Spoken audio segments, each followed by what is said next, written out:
Selamat pagi anak-anak, kembali kita akan belajar tentang tema pahlawan dan sikap-sikap yang harus kita teladani.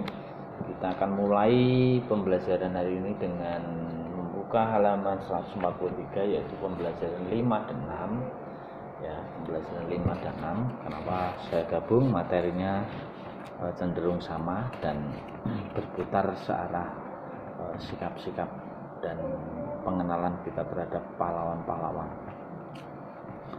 Oke, sebelum kita mulai, kita siapkan hati kita untuk menerima pelajaran ini. Kita minta bimbingan Tuhan dan tundukkan kepala dan kita berdoa. Bapa yang baik, terima kasih Tuhan buat penyertaan Tuhan sepanjang minggu ini, sehingga kami dapat mulai minggu berikutnya dengan hati yang penuh sukacita, hati yang selalu melimpah dengan ucapan syukur.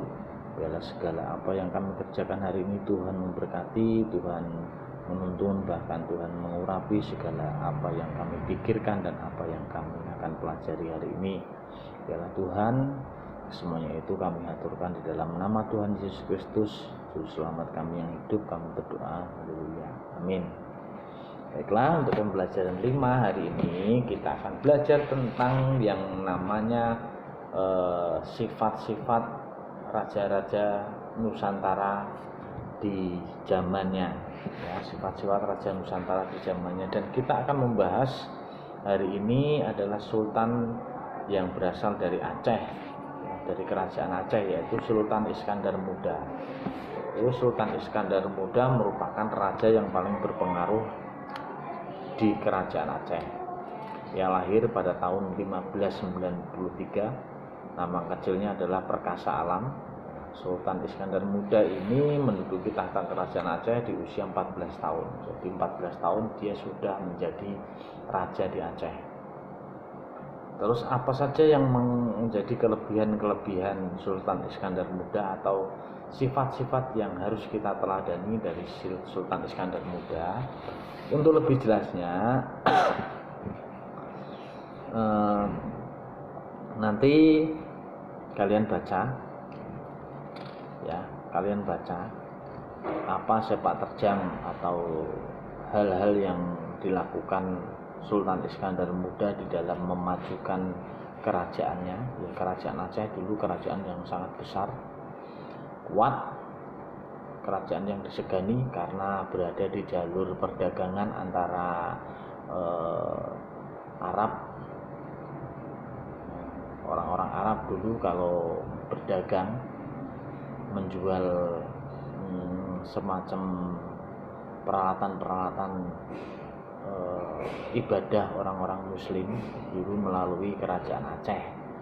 Jadi kerajaan Aceh ini disebut juga dengan kota Serambi Mekah. Kenapa? Karena konon katanya Pulau Aceh ini menghadap langsung ke Mekah. Mekah itu adalah tempat di mana katanya Nabi Muhammad dimakamkan, yang ada di Mekah. Mekah itu tempatnya Ka'bah yang kotak hitam yang biasa disembah-sembah oleh saudara-saudara kita orang Muslim. Itu menurut kepercayaan saudara-saudara kita.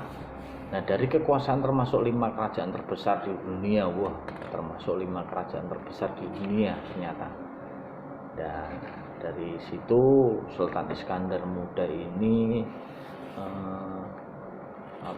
sangat disegani, baik di dalam negeri ataupun di luar negeri. Nah, itu lebih jelasnya nanti boleh kalian baca halaman 143 sampai 144.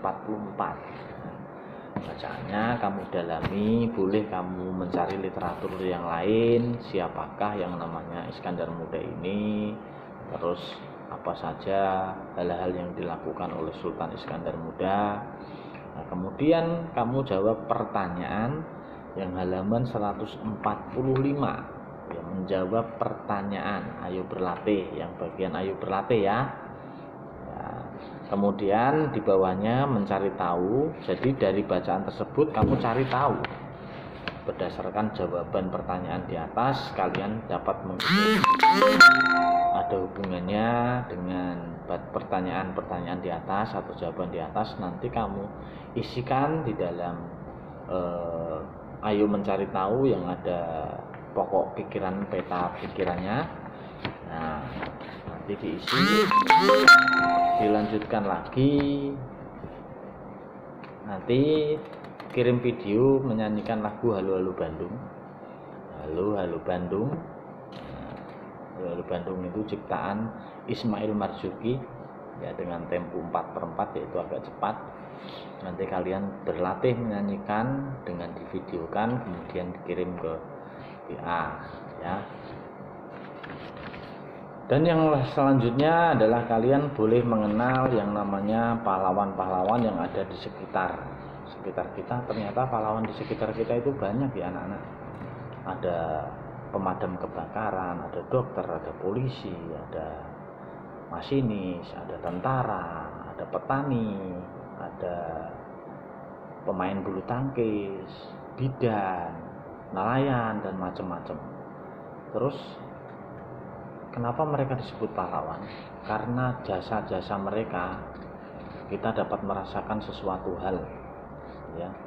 Ada juga yang disebut pahlawan lingkungan, pahlawan olahraga, pahlawan keluarga, dan masih banyak sebutannya lainnya ya, masih banyak sebutan lainnya. Nah, nanti kalian penjelasannya kenapa mereka disebut pahlawan kalian jelaskan. Karena kenapa disebut pahlawan? Menolong orang sakit tanpa pamrih atau tanpa mengenal siapa orang itu dan dari mana asalnya. Contoh nih dokter ya, dokter yang saya maksud ini adalah dokter. Penjelasan menolong orang sakit atau menolong orang yang membutuhkan perawatan secara tidak pandang bulu, mau orang miskin, mau orang kayak gimana, mau orang buta, mau orang apa, semuanya ditolong sama dia. Itulah penjelasannya kenapa dokter itu juga disebut dengan pahlawan ya, disebut pahlawan kesehatan, mungkin bisa sebut begitu ya. Nah, ada juga yang namanya pemadam kebakaran. Kenapa pemadam itu juga disebut pahlawan? Nanti kalian jelaskan. Nah, jadi yang namanya pahlawan itu adalah sesuatu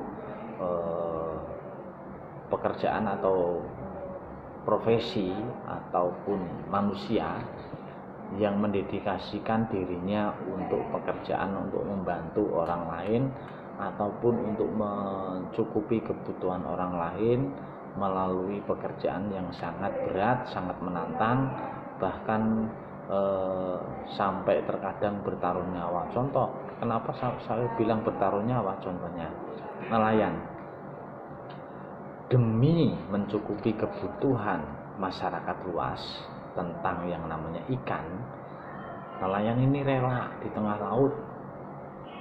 Tantangannya apa? Kalau ada ombak besar, kapalnya bisa tenggelam dan dia bisa hanyut, bahkan bisa membunuh dia sendiri. Tetapi nelayan tidak pernah memikirkan hal itu. Yang dia pikirkan adalah demi mencukupi kebutuhan lauk pauk, terutama ikan, bagi masyarakat luas. Nah, itu pengorbanan daripada pahlawan. Jadi yang sikap yang ditonjolkan di dalam pahlawan-pahlawan ini adalah pengorbanan ya, pengorbanan yang tiada batas ya, kegigihan.